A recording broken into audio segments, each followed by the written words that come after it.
નમસ્કાર મિત્રો. આજે આપણે ફરીથી એ ઓફિશિયલ સ્ટેટિસ્ટિક્સની એક પાર્ટ 4 તરીકે જે નેશનલ સ્ટેટિસ્ટિકલ ઓર્ગેનાઇઝેશનના અંડરમાં આવતી જે NSSO અને CSO આ બંને સંસ્થાઓ એ વિશે આપણે જોવા જઈ રહ્યા છીએ.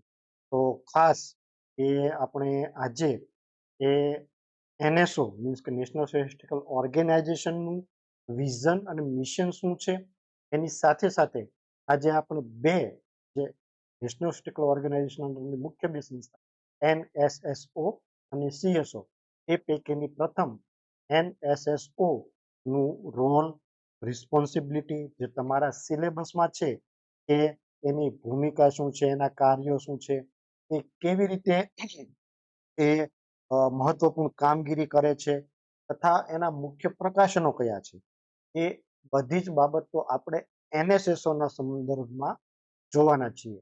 તો અગાઉ આપણે ફર્સ્ટ પાર્ટમાં એ આપણું આંકડાતંત્ર શું છે એની હિસ્ટ્રી જોયેલી હતી. બીજા પાર્ટમાં દેશનું અને રાજ્યનું આંકડાતંત્ર કેવી રીતે કાર્ય કરે છે એ જોયું હતું. અને ત્રીજા પાર્ટ્સમાં આપણે એનો રોલ, રિસ્પોન્સિબિલિટી શું છે અને એ કેવી રીતે ડેટા કલેક્શન કરી લઈ અને એ કેવી રીતે ડેટા પ્રોસેસ કરે છે, કેવી રીતે પબ્લિશ કરે છે, કોણ પબ્લિશ કરે છે, એની સાથે કઈ એજન્સી સંકળાયેલી છે, મીન્સ કે કઈ કચેરીઓ સંકળાયેલી છે, એ બધી જ બાબતો આપણે કવર કરેલી હતી. આજે નવા વિડીયોમાં આપણે નવા પોઈન્ટ સાથે આપની વચ્ચે હાજર છીએ. સર્વે મિત્રનું હાર્દિક સ્વાગત કરીએ છીએ અને નવી એ ટોપિક્સ આજે આપણે NSSOનું એ વિઝન અને એનું મિશન એ બંને પોઈન્ટ આજે આપણે કવર કરવા માટે એ જઈ રહ્યા છીએ. એની સાથે સાથે આપણે NSSOની પણ એ તમામ બાબતો કવર કરીશું. તો સૌપ્રથમ આપણા સિલેબસમાં કેટલા ટોપિક્સ છે એ એક અહીંયા બ્રીફ એ આપની સામે મૂકેલી છે કે નેશનલ સ્ટેટિસ્ટિકલ ઓર્ગેનાઇઝેશનની અંદર NSSO આવે છે અને CSO આવે છે. આજે આપણે માત્ર NSSO ઉપર જોવાના છીએ. પછી એનું વિઝન, મિશન, નેશનલ સ્ટેટિસ્ટિકલ ઓર્ગેનાઇઝેશનનું વિઝન શું છે, મિશન શું છે એ જોવાના છીએ. પછી NSSO એટલે કે નેશનલ સેમ્પલ સર્વે ઓફિસ, એનું રોલ, રિસ્પોન્સિબિલિટી શું છે, એની ઇમ્પોર્ટન્ટ એક્ટિવિટી શું છે અને એની પબ્લિકેશન શું છે એ તબક્કાવાર જોવાના છે. તો શરૂ કરીએ આપણે એ પોઈન્ટ ઉપર. સૌથી પહેલા આપણે એ પોઈન્ટ જોઈએ કે નેશનલ સ્ટેટિસ્ટિકલ ઓર્ગેનાઇઝેશન જે NSO એ ક્યારથી અસ્તિત્વમાં આવ્યું, તો એ વસ્તુ આપણે અહીંયા મેન્શન કરેલી છે કે મિનિસ્ટ્રી ઓફ સ્ટેટિસ્ટિક્સ અને પ્રોગ્રામ ઇમ્પ્લિમેન્ટેશન જે મિનિસ્ટ્રી છે આપણી, એણે આ NSO એ ક્યારથી કર્યું, તો જ્યારથી અહીંયા લખેલું છે કે યુનિયન કેબિનેટ 19 મે 2005માં એક આપણું જે ડિસિઝન આવ્યું નેશનલ સ્ટેટિસ્ટિકલ કમિશન એની રચના કરવાનું, 1/6/2005થી કાર્યરત પણ થયું. એના વિશે આપણે હવે પછીના નેક્સ્ટ જે વિડીયો સિરીઝ છે એમાં જોવાના છીએ. એ પણ આપણી સિલેબસમાં છે જ, નેશનલ સ્ટેટિસ્ટિકલ કમિશન જેની રચના 1 જૂન 2005ના રોજ કરવામાં આવી. એના દ્વારા એના પહેલા હતું સેન્ટ્રલ સ્ટેટિસ્ટિકલ ઓર્ગેનાઇઝેશન હતું અને બીજું એક યુનિટ હતું નેશનલ સેમ્પલ સર્વે ઓર્ગેનાઇઝેશન. આ બંનેને મર્જ કરી નેશનલ સ્ટેટિસ્ટિકલ ઓર્ગેનાઇઝેશન એવો શબ્દ આપવામાં આવ્યો. ક્યારથી આપવામાં આવ્યો, તો ઉપર તારીખ લખેલી છે, અહીંયા આપણી પાસે તારીખ છે એ 29 જૂન 2019થી આ રીતે એ નોટિફિકેશન સાથે એ આ બંને આ CSO અને NSSO એ બંનેને મર્જ કરી અને એક એવું આખું જ નેશનલ સ્ટેટિસ્ટિકલ ઓર્ગેનાઇઝેશન એવું નામ આપવામાં આવ્યું. એટલે આપણના માટે આ જાણ રહે એટલા માટે. ઘણી વખત આપણે વિચાર કરતા હોઈએ NSO ક્યારથી આપવામાં આવ્યું છે, NSO ક્યારથી આપવામાં આવ્યું છે, તો એની આપણને ખબર પડે એટલા માટે આપણે અત્યારે એ અહીંયા તમારી સામે સૌથી પહેલા એ મૂકેલું છે. અને નીચે એક લખેલું છે કે this information was given by ministry of state independent charge. એટલે કે આ એ માહિતી કોણે જાહેર કરેલી છે, મોસ્પી દ્વારા એ જાહેર થયેલી છે. તો આ એક બાબત આપણે ખાસ ધ્યાનમાં રાખવાનું કે નેશનલ સ્ટેટિસ્ટિકલ કમિશને એ એવું એક ડિસિઝન જે તે વખતે લીધું કે CSO અને NSSO બંને મર્જ કરી અને એક સંસ્થા રાષ્ટ્રીય આંકડાકીય સંસ્થાનું એ અસ્તિત્વમાં આવશે. તો એનું આ નોટિફિકેશન છે જે આપણી સામે રાખેલું છે. હવે આપણે જોઈએ કે NS નું વિઝન શું છે અને એની નેશનલ પોલિસી છે. તો સૌથી પહેલું વિઝન એ આપણા સિલેબસમાં છે. તો વિઝન એ બહુ ક્લિયર છે કે નીતિ ઘડતર માટે રિયલ ટાઈમ ડેટા ઇનપુટ સાથે લોકોના સામાજિક, આર્થિક અને સાંસ્કૃતિક જે પાસા છે એને રિગાર્ડિંગ માહિતી કલેક્શન કરવી, પ્રકાશન સ્વરૂપે તૈયાર કરવી, પ્રસારિત કરવી એટલે કે વેબસાઇટ ઉપર પ્રસારિત કરવી, લોકોને પ્રકાશન સ્વરૂપે પ્રસારિત કરવી, બુલેટિન સ્વરૂપે પ્રકાશિત કરવી, એ સાથે ભારતીય રાષ્ટ્રીય આંકડાકીય પ્રણાલીને મજબૂત કરવી એટલે કે ઇન્ડિયન સ્ટેટિસ્ટિકલ જે ઓર્ગેનાઇઝેશન છે, નેશનલ સ્ટેટિસ્ટિકલ ઓર્ગેનાઇઝેશન છે એને સ્ટ્રેન્થન કરવું, એ આખી સિસ્ટમને મજબૂત કરવી. આપણે જે આગળ જોયેલું કે નેશનલ સ્ટેટિસ્ટિકલ સિસ્ટમ અને સ્ટેટ સ્ટેટિસ્ટિકલ સિસ્ટમ એટલે કે રાજ્યનું તંત્ર અને દેશનું તંત્ર એ બંનેને એક મજબૂત કરવાનો આપણો મુખ્ય વિઝન છે. એવી રીતે રિયલ ટાઈમ ડેટા કવર કરવાના, કલેક્શન કરવાના, પ્રોસેસિંગ, ઇનપુટ્સ, એનાલિસિસ કરવાનું અને જે પણ એ સરકારને નીતિ નિર્ણય કે નીતિ ઘડતર માટે ઉપયોગી છે એ રીતે પ્રકાશનો તૈયાર કરવાના, પ્રસારિત કરવાના એક વ્યવસ્થિત ફોર્મેટમાં અને એની સાથે દેશનું જે આંકડા તંત્રને સ્ટ્રેન્થન કરવાનું, આ આપણું એ મુખ્ય વિઝન છે. આ વિઝન સાથે આપણે આગળ જે પણ કંઈ કાર્ય કરીશું એ અને એની નીચે છે કે ઓફિશિયલ સ્ટેટિસ્ટિક્સ ને નેશનલ પોલિસી એના માટે બનાવવામાં આવેલી છે. એમાં શું કવર કર્યું છે? તો દેશમાં 57 આંકડાના એકત્રીકરણ અને તેના પ્રસાર સુધી જે પદ્ધતિસરની નીતિઓ છે, પોલિસીઓ છે એ અમલ કરવાના હેતુથી 2016માં જે આપણે સંયુક્ત રાષ્ટ્રની જે 57 આંકડાકીયના જે મૂળભૂત પ્રિન્સિપલો છે, ફંડામેન્ટલ પ્રિન્સિપલ છે એ આપણે મોસ્ટલી અપનાવેલા છે. આપણે એના આધારે એને જે આપણને રૂલ્સ રેગ્યુલેશન ને મેથોડોલોજી આપી છે એના આધારે આપણે એ કાર્ય કરીશું. બીજું છે કે યુએનના આ સિદ્ધાંતો સાથે મોસ્ટલી 57 આંકડા માટે નીતિ બનાવે છે.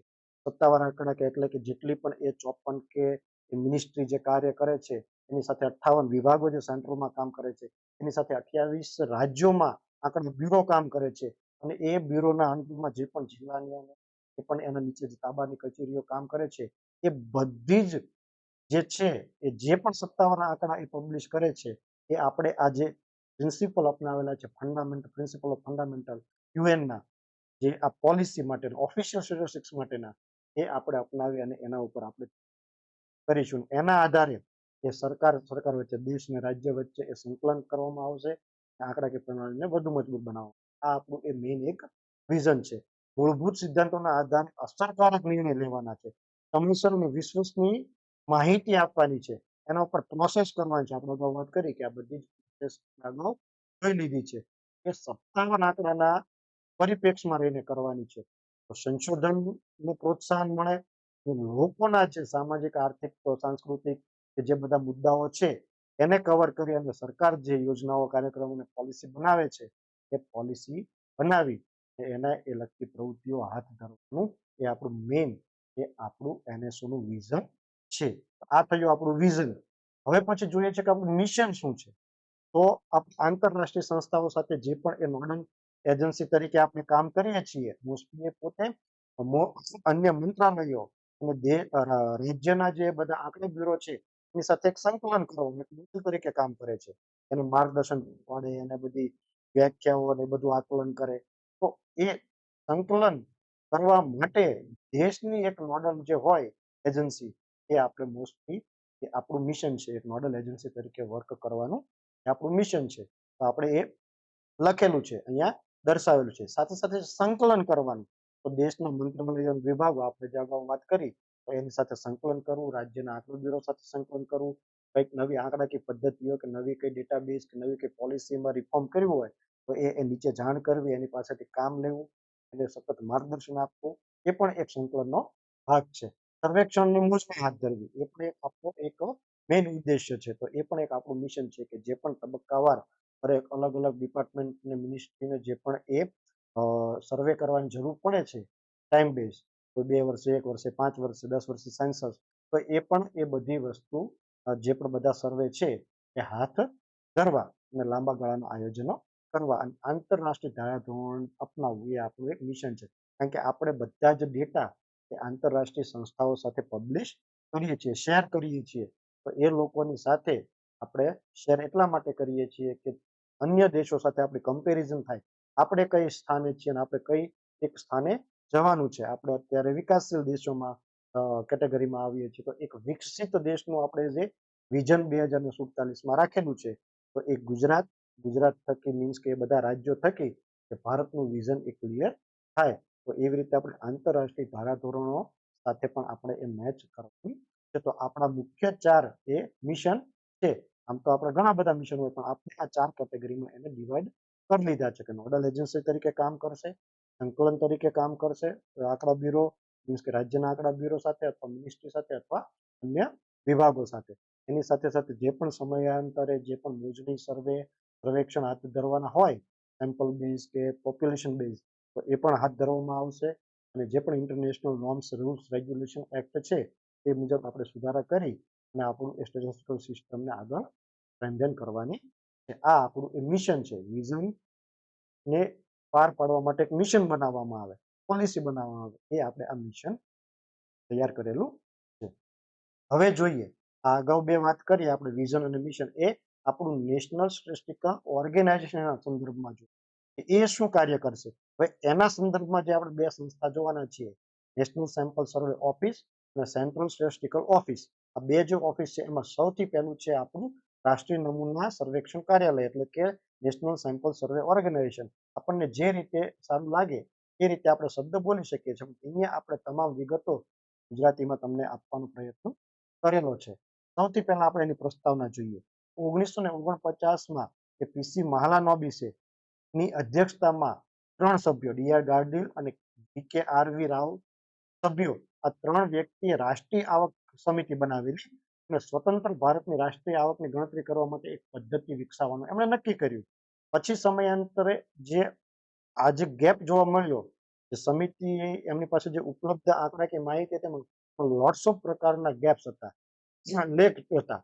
તો એ એમણે સામાજિક અને આર્થિક રીતે એક સ્થિતિનું મૂલ્યાંકન કરવા માટે, સારી ગુણવત્તાનો માહિતી મેળવવા માટે, ડેટા મેળવવા માટે, આ ગેપને ઓછો કરવા માટે એમણે એક તત્કાલ એવી એક સંસ્થાની જરૂરિયાત અનુભવી અને એના ઉપરથી 1950માં એ પ્રોફેસર પીસી મહાલાનોબિસે એ એનએસએસઓની સ્થાપના કરી અને સમય જતા એ 1950માં એમણે પ્રથમ એ રાઉન્ડ એ વખતે ઇમ્પ્લાઇઝ કરો. અત્યારે આપણને ખબર છે કે દર 6 મહિને દર 12 મહિને એ એનએસએસઓના રાઉન્ડ એ કલેક્શન થતા હોય છે. વર્તમાને આપણે એક તમારી જાણ ખાતર કહીએ કે અત્યારે 80મો રાઉન્ડ એ મોસ્ફીના અંડરમાં એનએસએસઓ દ્વારા એ કાર્યરત પ્રગતિમાં છે. સાથે સાથે આપણે એની હિસ્ટ્રીમાં જોઈએ તો 1970માં એનએસએસઓનું પુનઃગઠન કરવા માટે એક શ્રી વીવી શિવરામન કેબિનેટ સચિવ પોતે હતા. પછી વીએમ દાંડેકર અને પ્રોફેસર રઘુરાજ બહાદુરની એ 3 વ્યક્તિની અધ્યક્ષતામાં ફરીથી એક કમિટીની એ રચના કરવામાં આવી અને એ કમિટીએ એક સરકારી સંગઠન કે ગવર્નિંગ કાઉન્સિલના હેઠળમાં એ આ એનએસએસ પોતે કાર્ય કરે એવી એમણે ભલામણ કરી અને ત્યારબાદ ભારત સરકારે આ ભલામણ સ્વીકારી અને તેને કારણે એ કેબિનેટમાં સચિવાલયમાં 1900 ને આપણે અગાઉ જે હિસ્ટ્રી આપણી જોયેલી કે 1962માં એ આપણું એ આંકડા ડિપાર્ટમેન્ટની સ્થાપના થયેલી, મીન્સ કે સ્ટેટિસ્ટિક્સ ડિપાર્ટમેન્ટની સ્થાપના થયેલી. તો એના એન્ડમાં આ જે એનએસએસઓ છે એને એ કવર કરવામાં આવ્યું. તો ખાસ એ બાબત પણ એ આપણે ધ્યાનમાં એ રાખવાની છે. તો આ બાબત એ આપણા ધ્યાનમાં રહે. પછી છે 2019માં, એટલે કે હમણાં આપણે જે વાત કરી, હમણાં નોટિફિકેશન જે બતાવ્યું અગાઉ ફર્સ્ટ જે સ્લાઇડમાં, એ 2019માં એનએસએસઓને કે મોસ્પી હેઠળ જે નેશનલ સ્ટેટિસ્ટિકલ ઓર્ગેનાઇઝેશન છે, જેનું વિઝન અને મિશન આગળ જોયું, તો એ સંદર્ભમાં એનએસએસઓ અને સીએસઓને બંનેને સમાવેશ કરી નેશનલ સ્ટેટિસ્ટિકલ ઓર્ગેનાઇઝેશનની એ સ્થાપના કરવામાં આવી. એટલે આ આપણું એ એનએસએસઓની હિસ્ટ્રી છે કે કેવી રીતે એનએસએસઓની સ્થાપના થઈ ત્યારથી લઈને અત્યાર સુધી એની પોઝિશનમાં એ ફેરફાર થયો. ત્યારબાદ છે એનો હેતુ. સ્થાપના કરવા પાછળનો હેતુ એ હતો કે વિકાસ કાર્યક્રમો અને સરકારની નીતિ એ ઘડવા માટે જરૂરી ડેટા પ્રોવાઈડ કરે, એની સાથે સાથે સામાજિક અને આર્થિક સર્વેક્ષણ આખા દેશભરમાં અલગ અલગ સેમ્પલ બેઝ એ હાથ ધરવામાં આવે. અને ત્રીજું હતું કે એકત્રિત આંકડાકીય માહિતીનો ઉપયોગ કરી સંશોધન અને વિકાસના હેતુ માટે આ ડેટા જે કલેક્શન કરવામાં આવે છે તો ઉપયોગ કરવામાં આવે. આ એનો મેઇન આશય, એનએસએસઓ સ્થાપના પાછળનો મેઇન આશય હતો. હવે એની જવાબદારીઓ શું છે? તો સૌથી પહેલી જવાબદારી આપણે અગાઉ જોયું, જે ઓબ્જેક્ટિવ માટે એની સ્થાપના કરવામાં આવી હતી એ જ એની પછીથી જવાબદારી બને છે.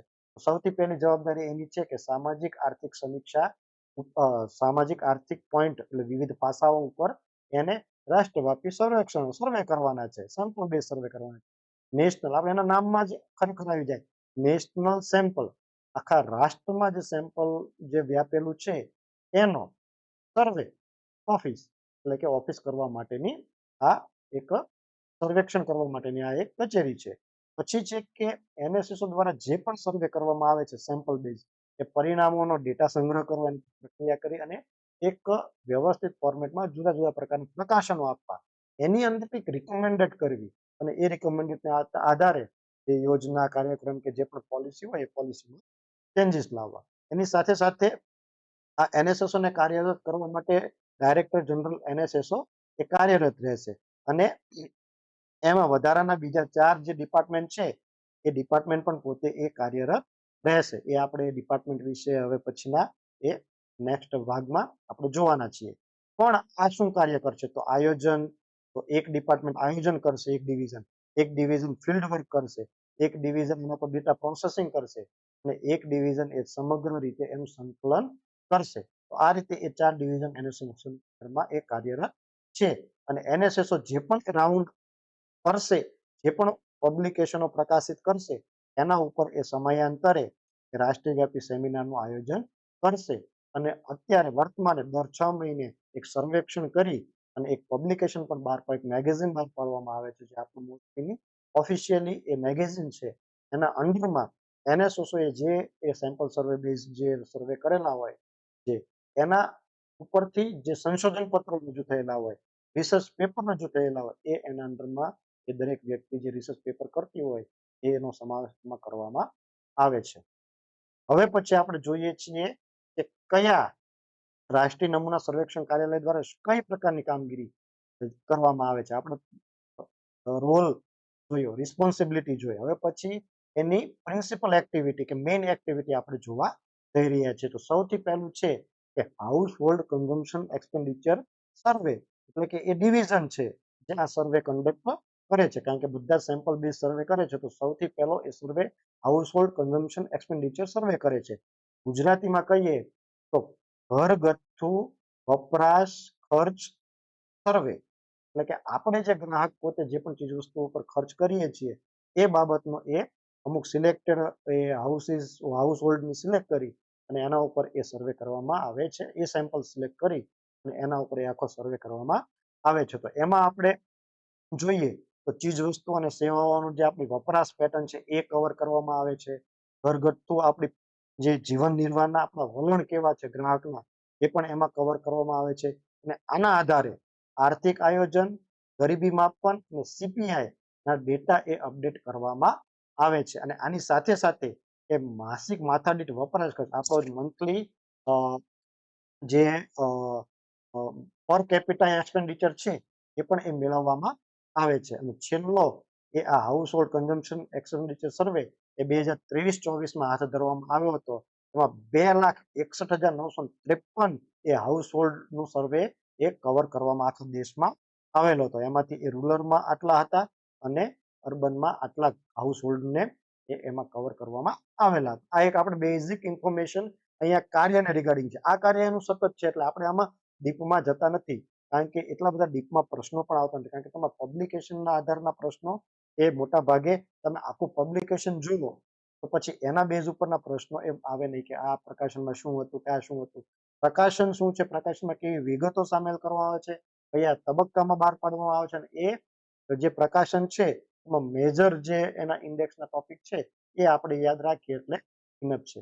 પછી બીજું છે એક્સપેન્ડિચર સર્વે, સોરી એન્ટરપ્રાઇઝ સર્વે. એન્ટરપ્રાઇઝ સર્વે એટલે અસંગઠિત ક્ષેત્રમાં જે આપણે હમણાં સરકારે ઇનિશિયેટિવ લીધેલું છે કે જે અસંગઠિત ક્ષેત્ર સાથે સંકળાયેલા લોકો છે, ધારો કે જે રજિસ્ટર નથી કંપનીમાં કે સરકારી કચેરીમાં અથવા કોઈ પણ જે પ્રિસ્ક્રાઇબ ફોર્મેટ છે કે જે કોઈ એક્ટના અંડરમાં નોંધાયેલ યુનિટ છે, ફેક્ટરી છે, કંપની છે કે કોઈ યુનિટ છે, એના અંડરમાં જે વ્યક્તિ કામ કરતા હોય ને એ ક્યાંક ને ક્યાંક રજિસ્ટર હોય, કારણ કે એનો કંઈક ને કંઈક રેકોર્ડ હોય.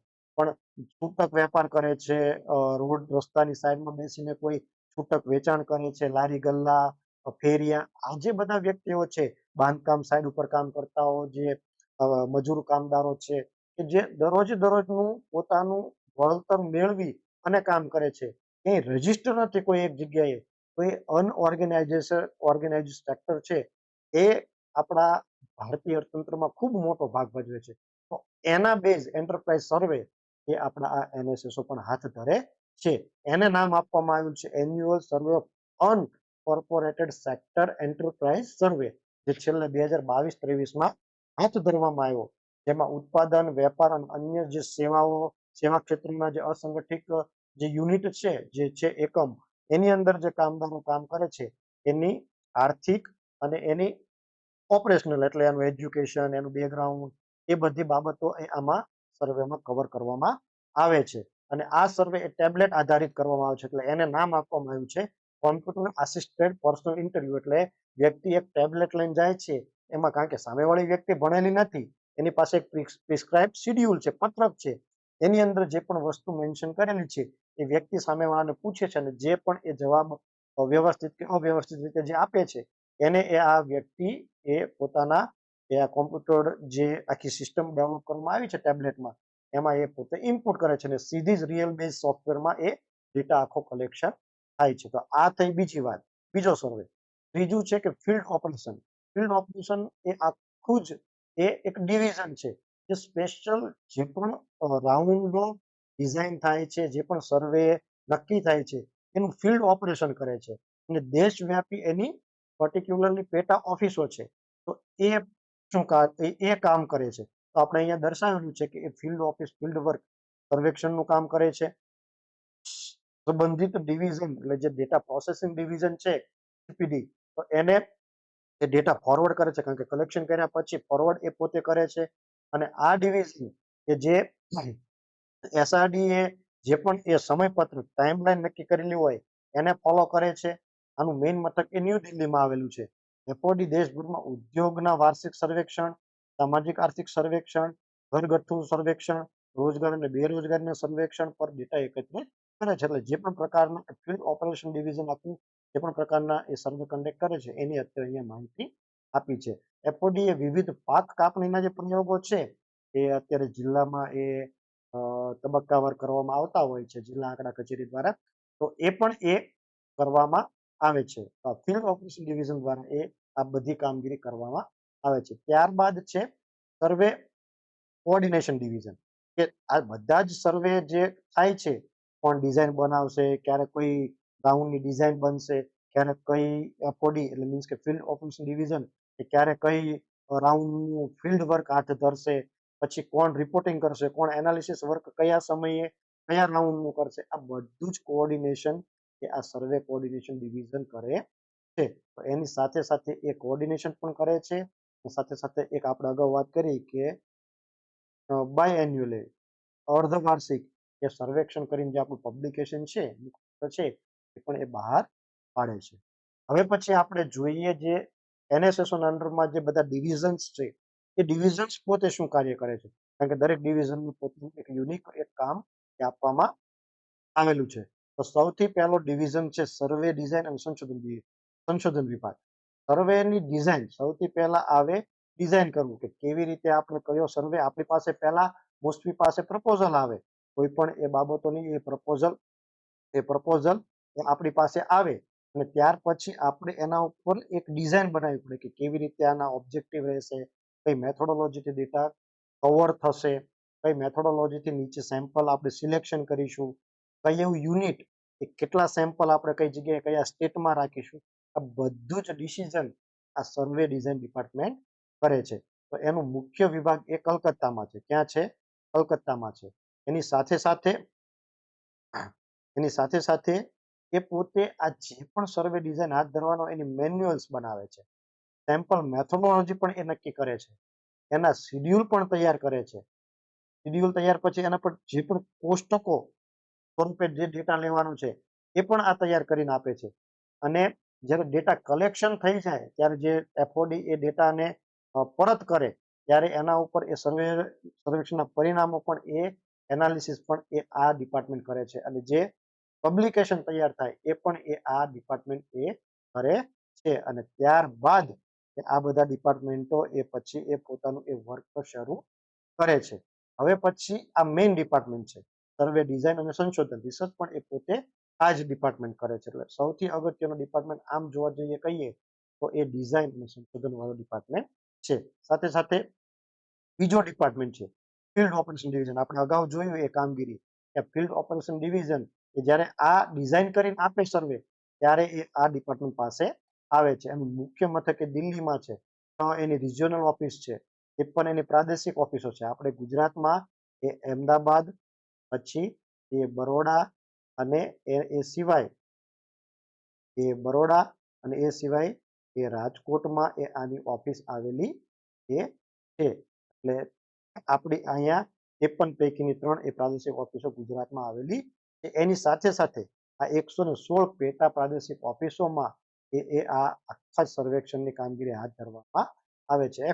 એફઓડીનું કામ જ આ છે કે જે પણ એ ડિઝાઇન થયા છે સર્વે, જે પણ સેમ્પલ નક્કી થયા છે એ સેમ્પલ આઈડેન્ટિફિકેશન કરીને આપવામાં આવ્યા છે. હવે પછી એ ફિલ્ડમાંથી ડેટાનું કલેક્શન એ કરી આપવાનું છે. ત્યારબાદ છે ડેટા પ્રોસેસિંગ ડિવિઝન. તમામ ડેટા ઉપર જે પ્રોસેસ કરવાની છે એ આ ડીપીડી કરે છે. કલકત્તા ખાતે એનું મુખ્ય મથક આવેલું છે. ટોટલ 6 જગ્યાએ અન્ય પ્રોસેસિંગ સેન્ટર આવેલા છે. ઘણી વખત શરૂઆતમાં કેવું થતું, અત્યારે બધું ટેબ્લેટ બેઝ કે કોમ્પ્યુટરાઇઝ કે મોબાઈલ બેઝ એપ્લિકેશનથી ડેટા કલેક્શન કરવામાં આવે છે. પણ આજથી 2-4-5 વર્ષ પહેલા એક પ્રિસ્ક્રાઇબ ફોર્મેટમાં પત્રકો એ હાર્ડ કોપી આપવામાં આવતી હતી અને એના હાર્ડ કોપીમાં એ બધું લખી અને પછી એ ડેટા કલેક્શન કરવામાં આવતું. એટલે એ જે હાર્ડ કોપી હોય જેના અંદર આપણે ડેટા ફિલઅપ કર્યા છે એ હાર્ડ કોપીને સ્કેન કરી અને પછી ડેટાને એક ફોર્મેટમાં લેવામાં આવતું હતું. તો એ વખતે આ ડેટા પ્રોસેસિંગ પોતે કાર્યરત રહેતું. તો એનું શું કામગીરી છે, તો એકત્રિત કરવામાં આવેલા ડેટા ઉપર એ સેમ્પલ સર્વે સિલેક્શન કરી અને સોફ્ટવેર બેઝ એને ડેવલપ કરવું. કારણ કે આખું શિડ્યુલ એ સોફ્ટવેરમાં કન્વર્ટ કરવું. અને આપણે જોઈએ છીએ કે અત્યારે આપણી પાસે જે બધા અમુક ઘણા બધા એ મોબાઈલ કે ટેબ્લેટ બેઝ સર્વે આવતા હોય છે, ગૂગલના સર્વે હોય છે ઘણા બધા, તો આપણે ડ્રોપ એન્ડ ડાઉન સિસ્ટમથી સિલેક્ટ કરી અને આપણો આન્સર આપી દઈએ છીએ. ક્યાંક આપણે લખવાનું હોય તો આપણું નામ લખી અને પછી આપણે આપી દઈએ છીએ. તો એ સિસ્ટમથી જે કાર્ય કરવાનું છે તો એ આખું ડેવલપમેન્ટનું કાર્ય આ કરે છે. સમયાંતરે એ પિરિયોડિક લેબર ફોર્સ સર્વે પણ એના ઉપર પણ કાર્ય કરે છે. પછી ઔદ્યોગિક આંકડા શાખા જે છે, આપણે ઇન્ડસ્ટ્રીયલ સ્ટેટિસ્ટિક્સ ડિવિઝન છે, જે બ્રાન્ચ છે, એના જે એન્યુઅલ સર્વે ઓફ ઇન્ડસ્ટ્રી, વાર્ષિક સર્વેક્ષણ ઓફ એ ઉદ્યોગો જે છે એના ડેટા નમૂના જે પસંદગી થઈ હોય એના ઉપર ડેટા પ્રોસેસિંગ કરવાનું કાર્ય પણ એ આ ડિપાર્ટમેન્ટ કરે છે. એટલે આ એની આપણે શોર્ટમાં કામગીરી આપણને બતાવી. એની સાથે ચોથું છે સર્વે કોઓર્ડિનેશન ડિવિઝન. ખાસ સર્વેનું કોઓર્ડિનેશન કરે એ નવી દિલ્હી ખાતે એ પોતે આ જે ડિવિઝન છે એ બધી જ એ સર્વેનું કોઓર્ડિનેશન એ પોતે કરે છે. અને સર્વેક્ષણ કરી અને એક આખું જે છે આપણે અગાઉ જે વાત કરી એ જ વસ્તુ એ અહીંયા પબ્લિશ કરે છે અને એના ઉપર સેમિનારનું પણ આયોજન કરે છે. હવે કેવા પ્રકારના એનએસએસો મુખ્ય પ્રકારની સર્વે કરે છે, તો અહીંયા માત્ર લિસ્ટ આપેલું છે કે આટલા પ્રકારના એ સર્વે અત્યારે એનએસએસો કરે છે. સૌથી પહેલો છે આપણે જોયું હતું કે હાઉસહોલ્ડ એક્સપેન્ડિચર કન્ઝમ્પશન એક્સપેન્ડિચર સર્વે છેલ્લો 22-24માં થયો. પછી છે આસુસ એટલે કે એન્યુઅલ સર્વે ઓફ અનકોર્પોરેટેડ સેક્ટરનો જે છે એ એન્ટરપ્રાઇઝ સર્વે પણ એ કરે છે. ટાઈમ યુઝ સર્વે. ટાઈમ યુઝ સર્વે એટલે કે લોકો પોતાનો સમય કઈ કઈ પ્રવૃત્તિ પાછળ ઉપયોગ કરે છે એ પ્રકારનો એક સર્વે પણ એ હાથ ધરવામાં એનએસએસ દ્વારા આવે છે. પિરિયોડિક લેબર ફોર્સ સર્વે. આપણું જે લેબર ફોર્સ છે એનું ટાઈમ બાઉન્ડમાં જે પણ સર્વે કરવામાં આવે છે પિરિયોડિક, દર 6 મહિને કે દર 12 મહિને એમાં શું ચેન્જીસ આવે છે, પેટર્નમાં શું ચેન્જીસ આવે છે, લેબરના પોતાના જે કામ કરવાના જે પદ્ધતિ છે એમાં શું ફેરફાર આવે છે, એ બધા જ પ્રકારનું એ સર્વે આ પિરિયોડિક લેબર ફોર્સ સર્વેમાં થાય છે. Annual survey of industry.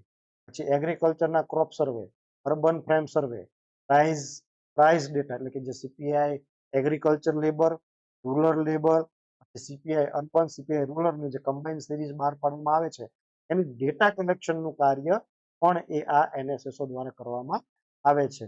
અને ડબલ્યુપીઆઈ જે છે એનું ડેટા કલેક્શન વર્ક એ અહીંયા કરવામાં આવે છે. ને વર્તમાન એક આપણે અહીંયા એડિશનલ એક મૂકેલી છે કે 80મો રાઉન્ડ જે અત્યારે કાર્યરત છે, તો એ 80મા રાઉન્ડમાં કઈ કઈ બાબતોનો સમાવેશ કરવામાં આવેલો છે, તો એ અહીંયા એક આપણે ધ્યાનમાં રાખવામાં આવેલું છે કે પિરિયોડિક લેબર ફોર્સ સર્વે પણ અત્યારે 80મા રાઉન્ડમાં છે, આસુસ પણ છે, સોશિયલ કન્ઝમ્પશન હેલ્થ સેક્ટરમાં કોમ્પ્રિહેન્સિવ મોડ્યુલર સર્વે પણ એક અત્યારે ટેલિકોમ્સ અને આઈસીટી સ્કિલ સાથે એ આ 80મા રાઉન્ડમાં અલગ અલગ 4 પ્રકારના એ સર્વે એ કરવામાં આવી રહ્યા છે. આ પણ આપણને એક ધ્યાનમાં રહે. એ સિવાય પ્રકાશનો કેવા પ્રકારના કરે છે, તો આપણે અગાઉ જોયું જે પણ રાઉન્ડનું કલેક્શન થાય એના પ્રકાશનો પણ એ બહાર પાડવામાં આવે છે. તો અહીંયા 1-2 પ્રકાશનના નામ અહીંયા આપેલા છે. Land on livestock holding and ડેબેટ એન્ડ ઇન્વેસ્ટમેન્ટ, હાઉસ કન્ડિશન અને migration with special emphasis slum developer એટલે કે ગરીબ જે એરિયા છે એમાં જે લોકોની વપરાશ પેટર્ન કેવી છે, એમનું માઇગ્રેશન પેટર્ન કેવી છે. કારણ કે આપણને ખબર છે કે ગરીબ લોકો જે પણ રાજ્યમાં હોય ત્યાંથી એ જ્યાં ઔદ્યોગિક પ્રવૃત્તિઓ થતી હોય, આર્થિક પ્રવૃત્તિઓનો જ્યાં વધારે કલ્ચરલ હોય, જ્યાં વિકાસ થયેલો હોય ત્યાં એ પોતે જઈ અને પોતાની આર્થિક પ્રવૃત્તિઓ કરતી હોય છે. પછી કન્ઝ્યુમર એક્સપેન્ડિચર એક મેઇન સર્વે છે, પણ એના અંદરમાં આટલા પ્રકારના એ અલગ અલગ સેક્ટરમાં માહિતી કવર કરવામાં આવે છે. એમાં સૌથી પહેલું છે unorganised manufacturing, education, health, small trading unit, common property resources, employment અને અનએમ્પ્લોયમેન્ટના ડેટા પણ એ કવર કરવામાં આવે છે. એની સાથે સાથે નોન એગ્રીકલ્ચર એન્ટરપ્રાઇઝ સર્વે પણ એમાં એ કન્ઝ્યુમર એક્સપેન્ડિચરમાં કવર કરવામાં આવે છે. પછી છે situation assessment survey of farmer, એ પણ એ કન્ઝ્યુમર એક્સપેન્ડિચરના અંડરમાં જ એક થતો સર્વે છે. અને disable person of village facility કે જે વિકલાંગ વ્યક્તિઓ છે એના માટે એ ગ્રામ્ય કક્ષાએ કેટલા પ્રકારની સુવિધાઓ ઉપલબ્ધ છે એનો એક એ સર્વે એ કરવામાં આવતો હોય છે. અને પછી છે પાયલોટ બેઝિસ સર્વે. ઘણી વખત એ અમુક પાયલોટ બેઝિસ જે આ હાઉસહોલ્ડ કન્ઝમ્પશનમાં કોઈ નવા પ્રકારના જે સર્વે કરવાનું હોય ત્યારે પાયલોટ બેઝિસ સર્વે પણ કરવામાં આવતા હોય છે. એમ્પ્લોયમેન્ટ અને અનએમ્પ્લોયમેન્ટ સિચ્યુએશન ઇન ઇન્ડિયા એવું કરીને પણ એક પ્રકાશન બહાર પાડવામાં આવે છે. તો આ થયા એ એનએસએસઓના પ્રકાશનો. એટલે અત્યાર સુધી આપણે એનએસએસઓનું જે આપણા સિલેબસમાં જે પોઈન્ટ કવર કરવામાં આવ્યા છે કે એ વસ્તુ આપણે એ કવર કરી. સૌથી પહેલા એનએસએસ શું છે, તો નેશનલ સ્ટેટિસ્ટિકલ ઓર્ગેનાઇઝેશન શું છે એ જોયું. ત્યારબાદ આપણે એનું વિઝન અને એનું મિશન જોયું.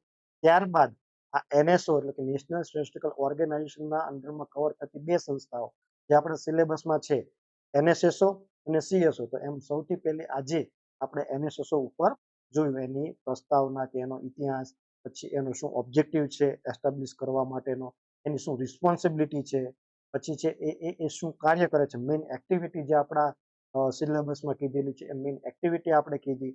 એના જે બધા ડિવિઝન્સ જે કાર્ય કરે છે ડિવિઝન્સ આપણે અહીંયા ધ્યાનમાં લીધા.